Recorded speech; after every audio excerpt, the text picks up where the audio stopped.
Hello दोस्तों, मैं ब्रजेश आप सभी लोग को यूट्यूब चैनल सृष्टि एकेडमी में लेकर आ रहा हूँ एक शानदार क्लास जो कि होगा भारत की नदियाँ। किसके बारे में होगा? भारत की नदियाँ। अक्सर कर किसी भी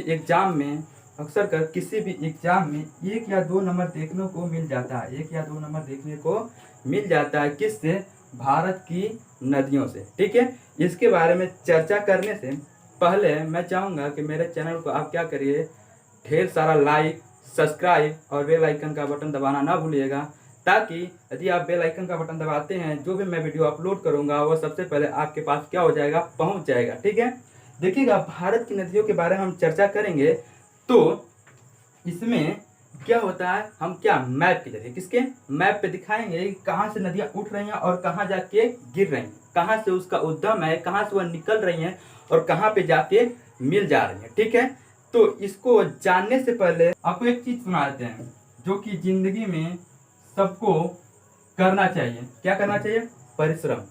ठीक है, संघर्ष करना चाहिए। तो कहते हैं कि जिंदगी जीना आसान नहीं होता दोस्तों, जिंदगी जीना आसान नहीं होता दोस्तों, बिना संघर्ष से कोई महान नहीं होता है। बिना संघर्ष से कोई महान नहीं होता है। यदि चोट न लगे पत्थर पे तो पत्थर भी भगवान नहीं होता है। ठीक है, जब तक पत्थर पे आप चोट नहीं मारोगे तब तक वो भगवान का रूप नहीं ले सकता है। तब तक वो क्या कर सकता है? भगवान का रूप नहीं ले सकता है। ठीक उसी तरह यदि हम कोई भी परिश्रम करें तो कोई भी काम क्या कर सकते हैं? आसानी से कर सकते हैं। तो यहाँ पे हमको परिश्रम ये करना है कि भारत की नदियों के बारे में मैप से देखेंगे। किससे? मैप पे दर्शाएंगे और क्या करेंगे, एक खरीद लेंगे, 2-4-10 का आता है, मैप वाला पेज आता है, उस पे हम क्या करेंगे, दर्शाएंगे कहाँ से नदियाँ उठ रही हैं और कहाँ पे जाके गिर रही हैं। ठीक है, तो हम सबसे पहले भारत की नदियों के बारे में चर्चा करेंगे। किसके? भारत की नदियों के बारे में चर्चा करेंगे। तो भारत की नदियां जानने से पहले हम जान लेते हैं भारत की नदियां, ठीक है, जो होती हैं कहाँ से होती हैं। ठीक है, देखो सबसे पहले हम बात करेंगे, इसमें एक आता है एस्च्यूरी। क्या होता है? एक्सच्यूरी। अब समझ लेते हैं एक्सच्यूरी क्या होता है। ठीक है, और एक शब्द आता है डेल्टा। क्या आता है? डेल्टा। नदियों को जानने से पहले हम इन दो चीजों को जान लेते हैं, ये क्या होता है। ठीक है, ये अक्सर कर एग्जाम में पूछ देता है, एक्चुअली क्या होता है, ठीक है, और डेल्टा क्या होता है। ठीक है, क्या पूछ देता है? एक्चुअली क्या होता है, डेल्टा क्या होता है। ठीक है, तो एक ताजे पानी का वह क्षेत्र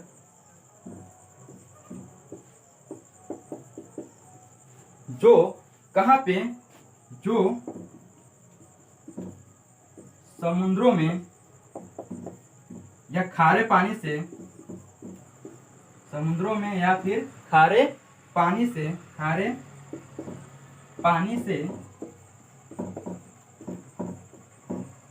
मिलते हैं, एक्सच्यूरी कहलाते हैं। क्या कहलाते हैं?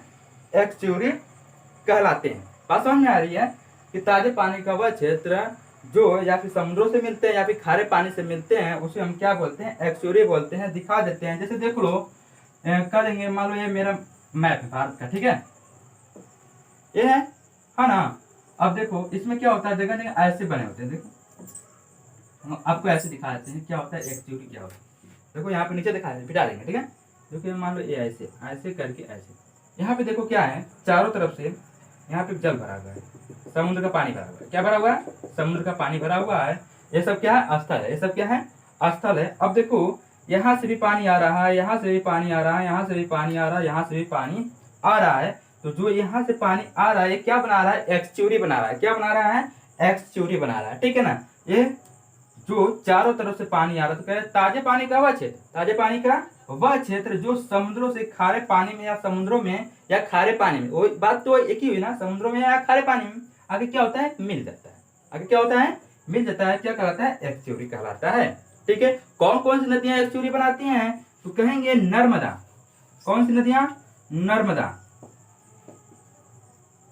ठीक है, कौन सी नदियां? नर्मदा, ताप्ती। ठीक है, नर्मदा, ताप्ती, ये सब नदियां जो हैं क्या बनाती हैं? एक्सच्यूरी बनाती हैं। क्या बनाती हैं? एक्सच्यूरी बनाती है। नोट कर लीजिएगा, नर्मदा ताप्ती ये जो नदियां हैं वो क्या बनाती हैं, एक्सच्यूरी बनाती हैं। बात समझ में आ रही है। अभी हम बताएंगे ये नदियां कहाँ से निकलती हैं और कहाँ पे जाके खत्म होती हैं, कहाँ पे इसका अंत होता है, किस में जाके मिल जाती है। बात समझ में आ रही है। तो बात यहाँ तक समझ में आया कि एक्सच्यूरी क्या है। अब बात करेंगे डेल्टा क्या होता है, क्या होता है। अब बात करेंगे डेल्टा क्या होता है। ठीक है, आप लोग डेल्टा के बारे में सुने होंगे, ठीक है ना, कि डेल्टा क्या होता है। तो कहेंगे कि जो नदियां, डेल्टा, ठीक है, जो नदियां, जो नदियां अपने साथ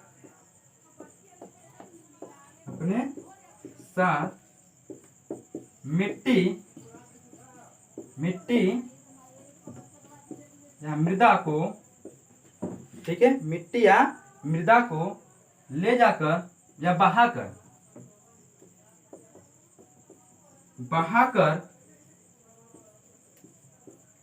एक जगह इकट्ठा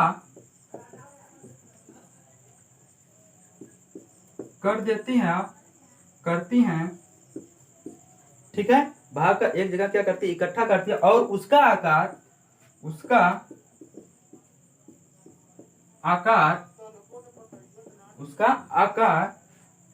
कैसा हो, त्रिभुजनुमा हो जाए। कैसा, त्रिभुजनुमा उस क्षेत्र को,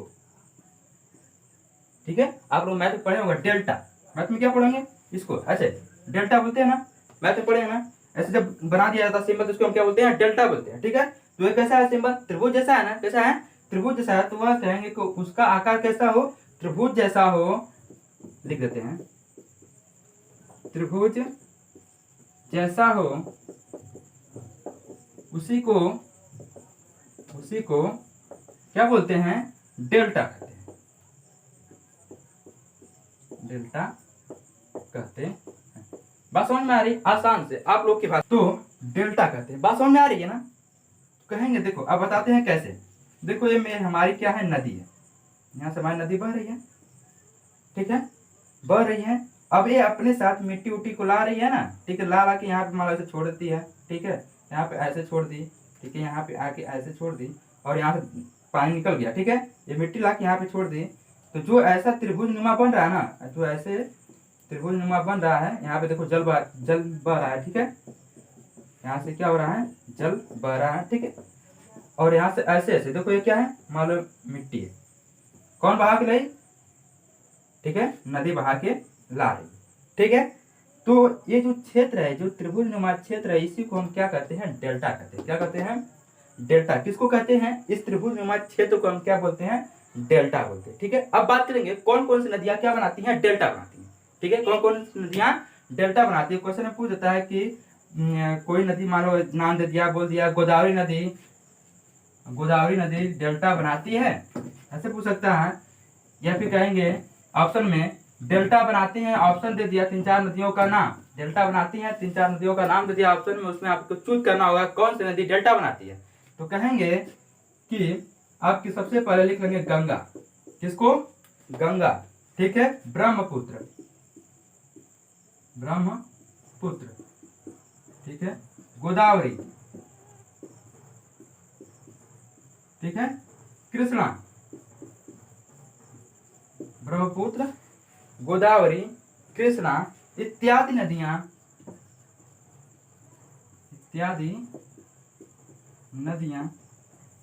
डेल्टा बनाती हैं। क्या बनाती हैं, डेल्टा बनाती हैं। क्या बनाती हैं, डेल्टा बनाती हैं। बात समझ में आ रही है। कौन कौन सी नदियां, गंगा, ब्रह्मपुत्र, गोदावरी, कृष्णा इत्यादि नदियां क्या बनाती हैं, डेल्टा बनाती हैं। ठीक है, बात समझ में आ रही है। इसको भी आप क्या कर लीजिएगा, नोट कर लीजिएगा। अब आगे चलें, अब आगे बात करेंगे हम। अब देखो, भारत की नदियां पढ़ने से पहले हम बात कर लेते हैं, इनको 2 भागों में बांटा गया है। कितने भागों में, 2 भागों में। ठीक है, नदियां, भारत की नदियां पढ़ने से पहले हम इसको नदियों को 2 भागों में बांट दिया। पहला कि नदियां कहाँ से उठ रही हैं, तो यदि हिमालय से उठ रहे हैं तो उसको हम क्या बोले, हिमालयी नदी बोलेंगे। और जो स्थल से निकल रही है उसको हम क्या बोलेंगे, प्रायद्वीपीय नदियां बोलेंगे। ठीक है, तो बोलेंगे भारत की नदियां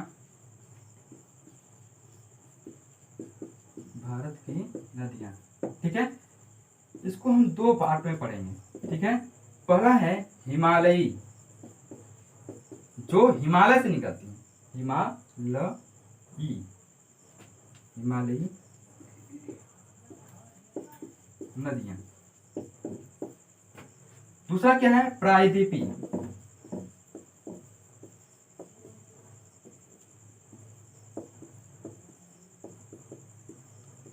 ठीक है।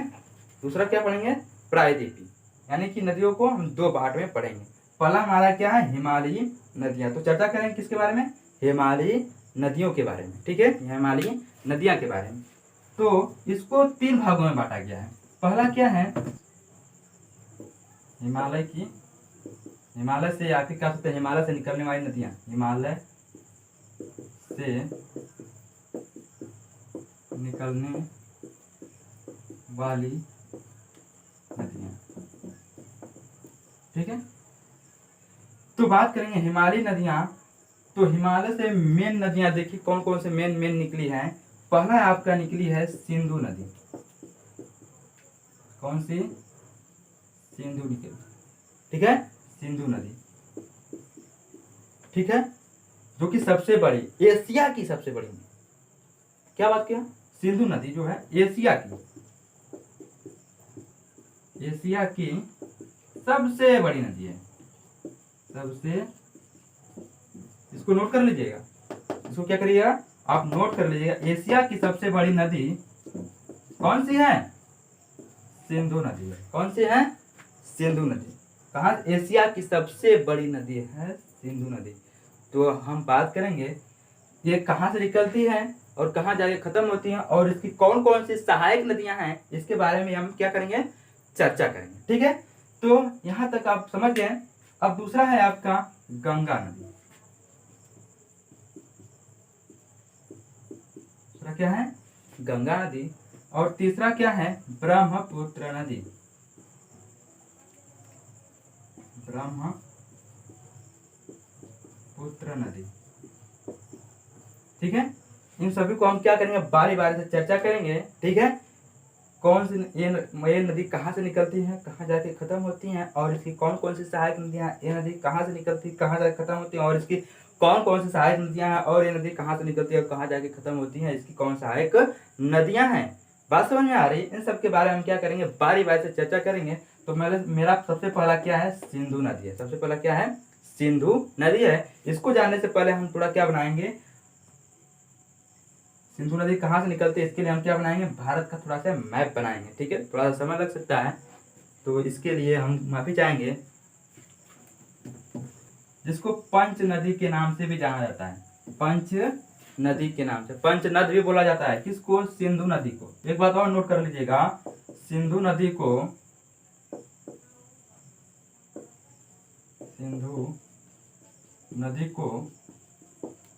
पंच नदी भी कहते हैं,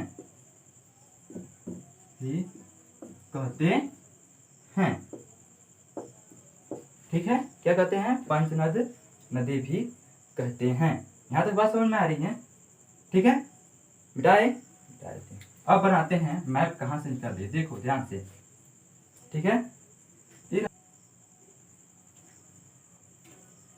ठीक है, ऐसे ही रहता है कुछ। ठीक है, ये ऊपर देखना, ये बन गया आपका क्या है, ये आपका सबसे ऊपर क्या होता है, जम्मू कश्मीर है ना, जम्मू कश्मीर। ऊपर वाला क्षेत्र क्या होता है, जम्मू कश्मीर क्षेत्र। कौन सा राज्य है, जम्मू कश्मीर राज्य। देखने में तो लग रहा है। ठीक है, इसके इस साइड में क्या है, चीन है। क्या है, चीन। ठीक है, यहाँ पे क्या है, चीन। यहाँ तक बात समझ में आ रही है। इसके दक्षिण साइड में क्या है, इधर सॉरी उत्तर साइड में क्या है, चीन। ठीक है, यहाँ सटा हुआ है। यहाँ तक बात समझ में आ रही है। अब बात करें इस साइड क्या है, पाकिस्तान है। इस साइड क्या है, पाकिस्तान है। इस साइड क्या है, चीन है। और इस साइड क्या है, भारत। अब समझिएगा। ठीक है, अब देखो सिंधु नदी निकलती कहाँ से है, तो यहीं पे देखो, कहाँ पे, यहाँ पे ऐसी ऐसी पहाड़ियां हैं। क्या है, ऐसी ऐसी पहाड़ियां हैं। ठीक है, और यह कहाँ पे है, तो कहेंगे यह तिब्बत में है। कहाँ पे है, तिब्बत में। ठीक है, चीन देश में तिब्बत में है। ठीक है, क्या चीज, ये पहाड़ी है और इस पहाड़ी का नाम क्या है, मानसरोवर। सिंधु नदी कहाँ से निकल रही है, मानसरोवर, तिब्बत के मानसरोवर से निकल रही है। ठीक है, मानसरोवर की पहाड़ियों से निकल रही है। कौन निकल रही है, सिंधु नदी। और निकल रही है तो कहाँ प्रवेश कर रही है, यहाँ से निकलते हुए यहाँ कहाँ प्रवेश कर रही। देखो क्वेश्चन पूछ सकता है कि सिंधु नदी भारत में कहाँ पे प्रवेश करती है, कहाँ पे प्रवेश करती है, तो वह स्थान कौन सा है, तो कहेंगे ले। वह स्थान कौन सा है, ले है। अब देखो यहाँ पे प्रवेश की, ठीक है, और यहाँ से ऐसे होते हुए, ठीक है, ये आपका पाकिस्तान में एंटर करती है। ठीक है, कराची होते हुए, कहाँ पे होते हुए, कराची होते हुए यहाँ से जाके अरब सागर में क्या होती है, मिल जाती है। कहाँ पे, अरब सागर में। कहाँ से निकली, चीन से निकली। कौन, सिंधु नदी। यहाँ पे लिख लेते हैं मानसरोवर के, हम क्या बताए हैं कि जो यहाँ पे निकली है कौन सी नदी, सिंधु नदी। कौन सी नदी, सिंधु नदी।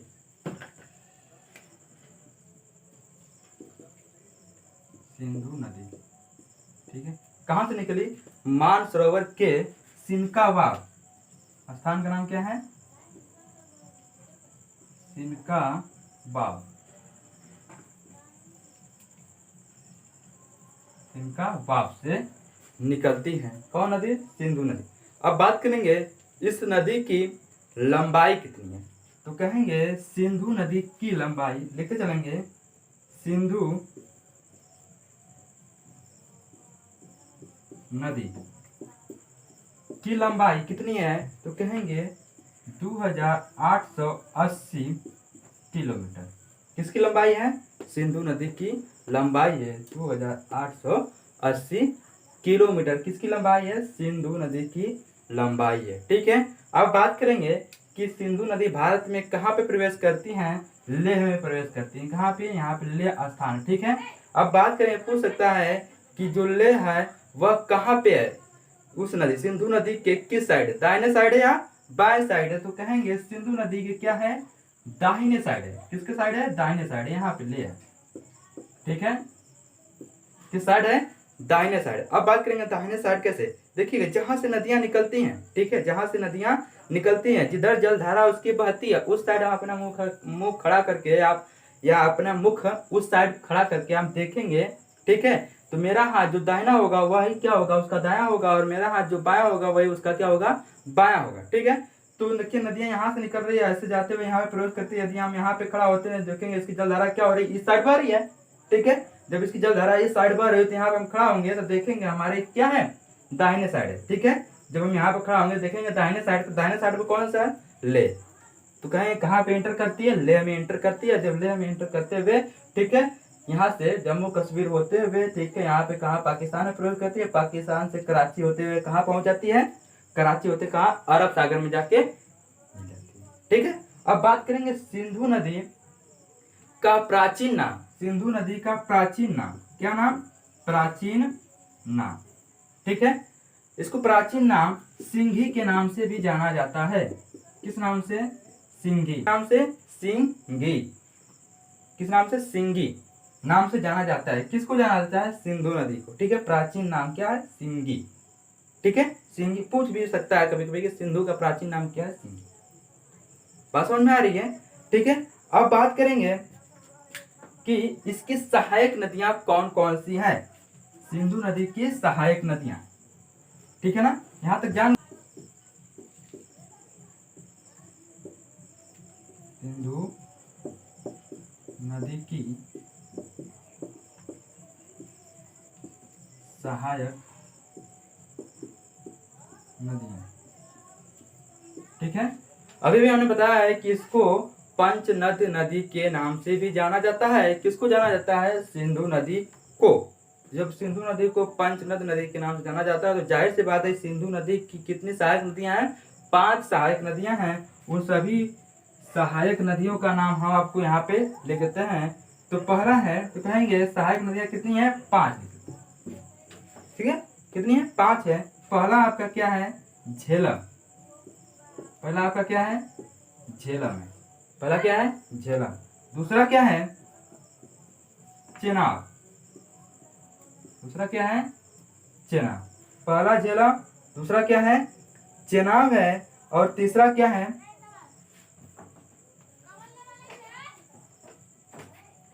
तीसरा है रावी, तीसरा क्या है रावी। चौथा क्या है, चौथा क्या है ब्यास, चौथा क्या है ब्यास। पांचवा क्या है सतलज, सतलज, ठीक है। पांचवा क्या है सतलज। पहला झेलम, दूसरा चेनाब, रावी, ब्यास, सतलज, ऐसे याद करें। झेलम, चेनाब, रावी, ब्यास, सतलज, झेलम, चेनाब, रावी, सात, ब्यास, सतलज, झेलम, चेनाब, रावी, ब्यास, सतलज, ठीक है ना। झेलम, चेनाब, रावी, ब्यास, सतलज, पंच नद हो गया ना, 1 2 3 4 5। इसको किस नाम से जानते हैं, आगे बात करेंगे। इन सभी की लंबाई क्या है, इन सबका प्राचीन नाम है, ये कहाँ से निकलते हैं, इन सब के बारे में हम बारी बारी से क्या करेंगे चर्चा करें। सबसे पहले हम लेते हैं किसको, झेलम नदी को। किसको लेते हैं, झेलम नदी को। ये कहाँ से निकलती है, ठीक है, और कहाँ जाके मिलती हैं, कहाँ से निकलती हैं, कहाँ जाके मिलती हैं, और इसकी लंबाई क्या है, ठीक है ना, इसकी लंबाई क्या है। अब आगे बात करें, चलिए तो आगे बात करते हैं झेलम, झेलम नदी के बारे में चर्चा। झेलम नदी सबसे पहले बात करेंगे इसकी लंबाई कितना है। झेलम नदी की लंबाई कितनी है, तो कहेंगे 725 किलोमीटर। अब बात करेंगे कि अभी निकलती कहाँ है, तो देखिएगा हम बताएंगे कि निकलती कहाँ से है। तो कहेंगे पंजाब के, कहाँ पे, पंजाब के पीर पंजाब, और उस स्थान का क्या नाम है बेरीनाग, क्या नाम है बेरीनाग, ठीक है। देखो यहाँ पे है पंजाब, ठीक है, यहाँ पे क्या है पंजाब, यहाँ पे इंटर करती है पाकिस्तान में होते हुए, यहाँ पे आगे कराची में क्या हो जाती है मिल जाती है, ठीक है ना। यहाँ पे क्या होगी आके मिल गई, कौन सी नदी, झेलम, यहाँ पे लिख लेते हैं झेलम। कहाँ से निकली, यहाँ से निकली, ठीक है, यहाँ से ऐसे होते हुए यहाँ पे पाकिस्तान में इंटर कर गई, ठीक है, यहाँ पे आके मिल गई। बात समझ में आ रही है। अब बात करेंगे इस झेलम की लंबाई कितनी है, तो कहेंगे 725 किलोमीटर, 725 किलोमीटर है किसकी लंबाई, झेलम की लंबाई। कहाँ से निकलती है, तो कहेंगे अभी हमने बताया कि पंजाब की, कहाँ पे, तो कहेंगे कि नदियां कहाँ से निकली, झेलम नदी का उद्गम, ठीक है, कहाँ से हुआ है, तो कहेंगे पंजाब के पीर पंजाब, ठीक है, बेरीनाग, ठीक, पीर पंजाब के बेरी नाग, ठीक है, बेरीनाग से निकलती है। कौन सी नदी निकलती है, झेलम नदी निकलती है। इसको आप ऐसे अंडरलाइन कर लीजिएगा, इसको लिख लीजिएगा, पूछता है कि झेलम नदी कहाँ से निकलती है, डायरेक्ट बोलेंगे बेरीनाग से निकलती है। अब कहाँ से और किस राज्य में पड़ता है, तो कहेंगे वह पंजाब में पड़ता है, ठीक है। बात समझ में आ रही है, कहाँ पड़ता है पंजाब में पड़ता है। कहाँ से निकलती है, बेरीनाग से निकलती है। यहाँ तक बात समझ में आई। अब पूछेगा कि इसका प्राचीन नाम क्या था, क्या पूछेगा, पूछ भी सकता है इसका प्राचीन नाम क्या था, ठीक। तो इसका प्राचीन नाम है बी तस्ता, क्या नाम है बी तस्ता, इसका प्राचीन नाम है किसका, झेलम का, ठीक है। यहाँ तक बात समझ में आई। अब देखिएगा सभी चीज बता दें, कहाँ से निकली, कहाँ पे जाके मिली, कहाँ से निकली, कहाँ पे जाके मिली, इसकी लंबाई कितनी है, और इसका पुराना नाम और इस समय भी उसका नाम क्या है, ठीक है। तो इस समय या वर्तमान में कहेंगे इसका नाम क्या है, झेलम है, और इसका प्राचीन नाम क्या था, बितस्ता था, और इसकी लंबाई कितनी थी 725 किलोमीटर। और यह कहाँ से निकलती, तो कहेंगे पंजाब के बेरीनाग से निकलती थी, ठीक है। और कहाँ पे जाके मिलती, कराची में जाके पाकिस्तान में मिल जाती थी। यहाँ तक बात समझ में आई। अब दूसरा है चेनाब, यहाँ से बात करेंगे चेनाब। अब देखिएगा चेनाब,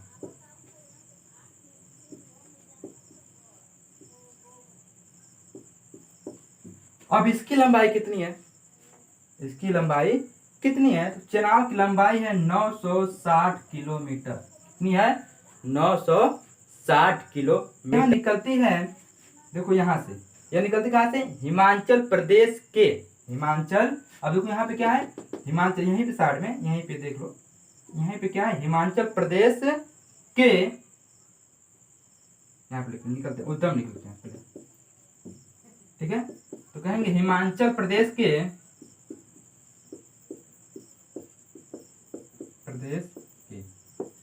ठीक है लाहौल लाहौल और स्पीति स्पीति कहाँ से निकलती है? हिमाचल प्रदेश के लाहौर और स्पीति से निकलती हैं। कौन सी नदी निकलती है? चेनाब नदी। चेनाब नदी निकलती है। इसकी लंबाई कितनी है? 960 किलोमीटर है। किस नदी की? चेनाब नदी की। अब देखिएगा यह नदी ऐसे होते हुए यहाँ पे जाके यहाँ पे इस नदी में क्या होती है? मिल जाती है। किस नदी में? झेलम नदी में जाके क्या होती है? मिल जाती है। ठीक है, झेलम नदी में क्या है? जाके मिल गई। अब तीसरी नदी है, इसका प्राचीन नाम बताएं हम? नहीं ना बताएं। देखिएगा इसको हम, ठीक है, प्राचीन नाम इसका क्या था? चेनाब का प्राचीन नाम क्या था? चंद्रभागा। पूछेगा कि चेनाब का प्राचीन नाम क्या है, तो कहेंगे चेनाब का प्राचीन नाम चंद्रभागा है। ठीक है, और इसकी लंबाई कितना है? 960 किलोमीटर। यह निकलती कहाँ से? तो हिमाचल प्रदेश के लाहौर और स्पीति से निकलती है। कौन नदी निकलती है? चेनाब नदी। हो गया दूसरा। तो यहाँ पे हो गई रावी। ठीक है, ये भी क्षेत्र क्या है? हिमाचल प्रदेश का ही क्षेत्र है। ठीक है, ये भी क्या है? हिमाचल। तो कहें रावी नदी भी क्या निकलती है? हिमाचल प्रदेश। सबसे पहले हम लिखते हैं इसकी लंबाई। सबसे पहले हम क्या लिखते हैं? इसकी लंबाई। किसकी? रावी। रावी नदी की लंबाई कितनी है? ठीक है, तो रावी नदी की लंबाई है 720 किलोमीटर है। 720 किलोमीटर है। यह निकलते हिमाचल प्रदेश के उद्गम कितना कहाँ पे है? उद्गम इसका है हिमाचल प्रदेश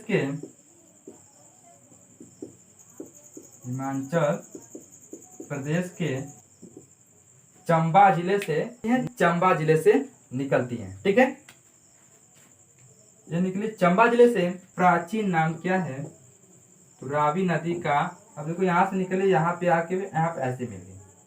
ठीक है, यहाँ पे आके ऐसे मिल गई। ठीक है, तो देखिएगा प्राचीन नाम इसका क्या था? परूसड़ी।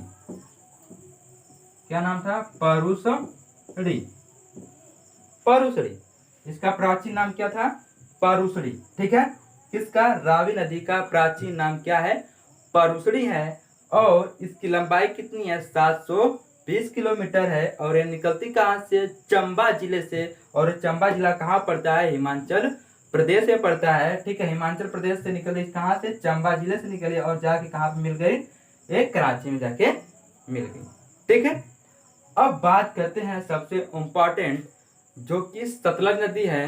तो पूछता है कि सतलज नदी कहाँ से निकलती है? सतलज नदी कहाँ से निकलती है?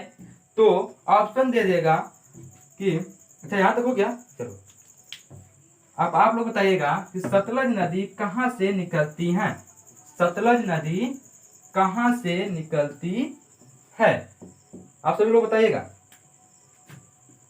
ये आप सभी लोग के लिए। सतलज नदी कहाँ से निकलती है? ठीक है, ऑप्शन है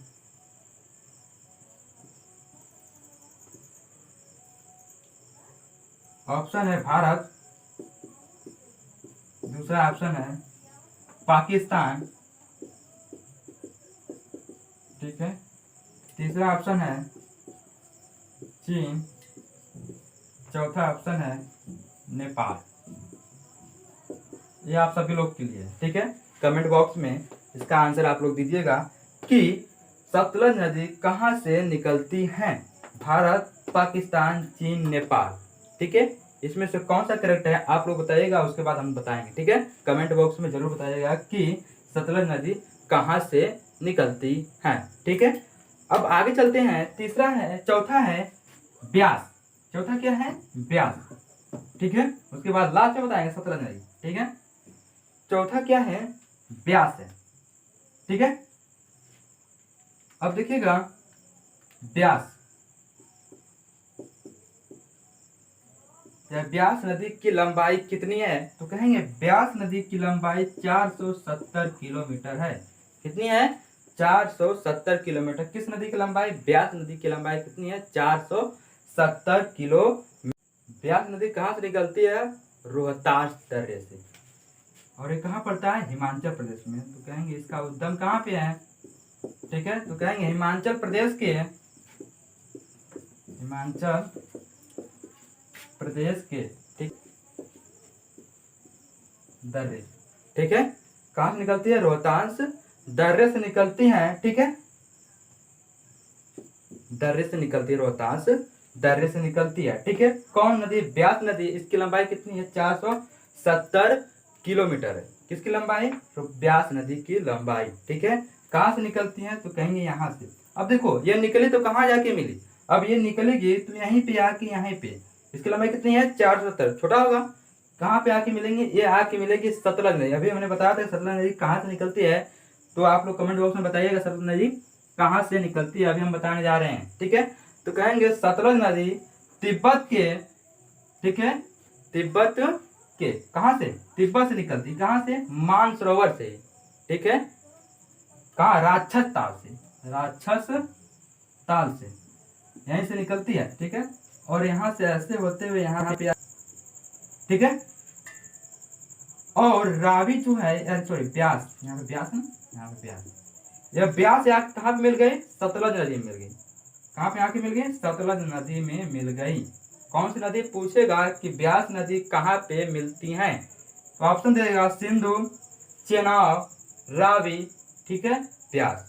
सिंधु, चेनाब, रावी, ब्यास। तो आप किस पे ऑप्शन करेंगे? तो कहेंगे ब्यास।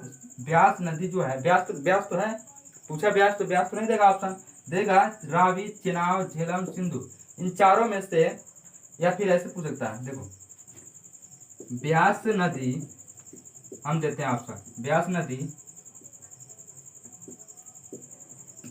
कहाँ मिलती है? ऑप्शन है, ठीक है, झेलम, सिंधु, दूसरा क्या है? सिंधु, तीसरा है सतलज,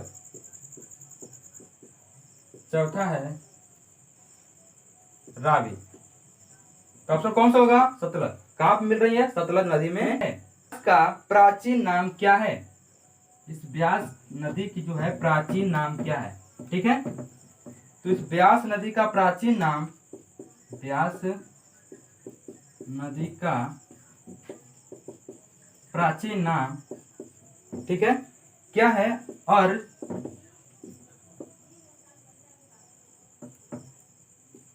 अर्जिका, अर्जिका। ठीक है, प्राचीन नाम क्या है? अर्जिका। ठीक है, थोड़ा सा इंक डाल लेते हैं। उसके बाद अब बात करेंगे सतलज नदी। सतलज नदी कहाँ से निकलेगी? मानसरोवर के राक्षस ताल से निकलती है। कौन सी नदी? सतलज नदी निकलती है। ठीक है, मानसरोवर के राक्षस ताल से निकलती है सतलज नदी। इसकी लंबाई कितनी है? 1450। कितनी है? 1450 किलोमीटर किसकी लंबाई है? सतलज नदी की लंबाई है। ठीक है, ये सतलज नदी जाके कहाँ पे मिलती है? कराची में जाके मिलती है। किस नदी में मिलती है? सिंधु नदी में जाके ये मिल जाती है। कौन जाके मिल जाती है? सतलज नदी। कौन जाके मिल जाती है? सतलज नदी। ठीक है, इसकी लंबाई कितनी है? 1450। कितनी है? 1450 किलोमीटर है। ठीक है ना। अब देखो यहाँ से निकली, कहाँ से? यहाँ से मानसरोवर के राक्षस ताल से। यहाँ पे लिख लो राक्षस ताल। राक्षस ताल से निकली कौन? सतलज नदी। सतलज नदी। ठीक है, मानसरोवर के राक्षस ताल से निकली सतलज नदी। इसकी लंबाई कितनी है? इसकी लंबाई है, सतलज नदी की लंबाई कितनी है? 1450 किलोमीटर है। कितनी है? 1450 किलोमीटर है। और इसका ये निकलती कहाँ से? यहाँ बता दे राक्षस का प्राचीन नाम क्या है? सतुर्दी। क्या नाम है? सतुर्दी है। किसका प्राचीन नाम है? सतलज नदी का प्राचीन नाम है। अब देखिएगा, जहां पे ब्यास आके मिल रही है सतलज नदी में, जहाँ पे ब्यास आके मिल रही है सतलज नदी में, और यहीं से निकलती है, क्या निकलती है, सबसे बड़ी नहर इंदिरा गांधी नहर। आप लोगों ने सुना है, यहीं से निकलती, कहां से, यहीं से निकलती है सबसे बड़ी नहर इंदिरा गांधी नहर, इंदिरा गांधी नहर, ठीक है। और यह कहाँ में मिलती है, हरिकेन में मिलती है, हरिकेन, हरिकेन में आके क्या होती है, मिल जाती है, ठीक है। तो कहेंगे कि जहां पे ब्यास और सतलज एक स्थान पे मिलती है, उस स्थान का नाम क्या है, हरिकेन है, ठीक है। और वहीं से निकलती है आपकी सबसे बड़ी नहर, कौन सी नहर, इंदिरा गांधी नहर, ठीक है, इंदिरा गांधी नहर निकलती है, ठीक है। तो ये पूरा कंप्लीट हो गया, क्या, सिंधु नदी, सिंधु नदी आपका पूरा का पूरा कंप्लीट पे जाके मिलती है, तो कहाँ पे जाके मिलती है, तो कहेंगे रावी नदी जाके मिलती है सिंधु नदी में, किसे मिलती है, तो रावी नदी जाके मिलती किस में, झेलम नदी में जाके मिलती हैं, किस में मिलती हैं, झेलम नदी में जाके मिलती हैं। अब देखो जो ये पांचों नदियां हैं, पांचों नदियां एक साथ मिलके, यहाँ से देखिए, यहाँ से ये, यहाँ देखो एक नदी यहाँ आई, एक नदी यहाँ पे आई, यहाँ पे, यहाँ पे, ये जो पांचों नदियां एक साथ मिलके कितने किलोमीटर का सफर करती हैं, तो कहेंगे 45 किलोमीटर का सफर करने के बाद जाके मिलती है किस में, सिंधु नदी में मिलती है, कहाँ मिलती है, सिंधु नदी में मिलती है। उसके बाद सिंधु नदी जाके गिर जाती है किसमें, अरब सागर में गिर जाती है। तो सिंधु नदी आपका लगभग पूरा का पूरा क्या हो गया, कंप्लीट हो गया। इसमें से 1-2 नंबर पूछ सकता है, ठीक है। अब हम अगले वीडियो में या अगले लेक्चर में बात करेंगे किसकी, गंगा नदी और ब्रह्मपुत्र नदी के बारे में अगले लेक्चर में आप लोग से क्या करेंगे, चर्चा करेंगे। आज के लिए इतना ही रहने देते हैं, ठीक है, ठीक है, आज के लिए इतना ही, धन्यवाद।